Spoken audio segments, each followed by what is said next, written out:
Hello, I'm Chris Williams and welcome to my video blog, and this happens to be the second video blog that I have made on Saturday the 3rd of July 2010. I'm blogging from Cardiff, United Kingdom. Now, I do have a written blog, musingsofchriswilliams.blogspot.com, and that one, but I was going to write on that, but instead to save time I will say it verbally, and as is often the case with my daily video blog, you can join me for discussion on the written section of YouTube, where you can express your opinions as if you agree with me or not. But my philosophical musing is this: which is the most terrifying, a bomb attack or a man on the run with a gun? Britain has suffered suffered both of them in recent years, of course, because this week it's 5 years since the London bombings on the London Underground, and also recently, of course, we had the man in Cumbria who ran amok with a gun, and of course, the people who lived in that area where the man was running amok with a gun, they had to lock themselves indoors for an unspecified period of time, and they felt rather frightened. So they knew that the man delivering death was on his way, and they had to wait until they were told that he had gone. Likewise, with the London bombings, no, you're on the London Underground, and then bang, the bomb explodes. But if you're in the area where the bomb is, you're dead. No, not enough time for you to be scared, but you're killed before you know that a bomb has gone off. So my thought is this: is the fear with a bomb largely the unknown factors to whether there are more bombs?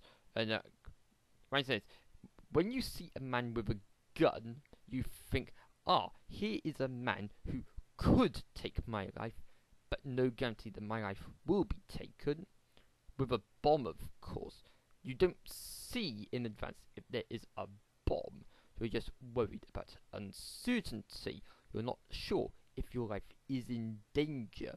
If you have been in the bomb blast, then the blast has already happened. You can't die any further after the blast. If you see what I mean, that you'll either die from your injuries that you sustained in the blast, or you are already dead. You'll be in shock anyway, so you might not necessarily be afraid. You just might be worried about what is happening to you. As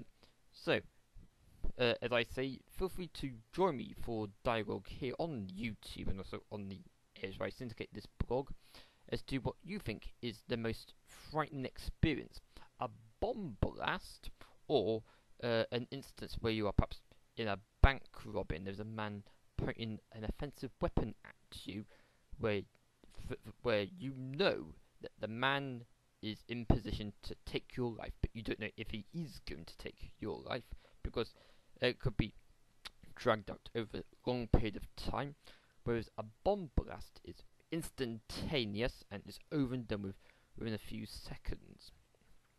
Of course, it might be that as I'm broadcasting into a global community, it might be that you, viewer, might have been in a bomb attack or in a robbery where someone has got a knife or a gun. So feel free to share your experiences with me on this philosophical musing. Of course, I don't encourage violence, and the reason why I'm thinking about this thought is I was thinking on what is the point of bombs anyway? Like, if they are intended to create fear, as I already said, the people who are subjected to the bombs die before they know that a bomb has gone off. So the fear is created for the survivors, of course, but then the fear that they are feeling is uncertainty as to whether there are more bombs. Of course, if there are no bombs, then they are not damaged by them. Obviously, if there are no bombs, no permanent damage to them.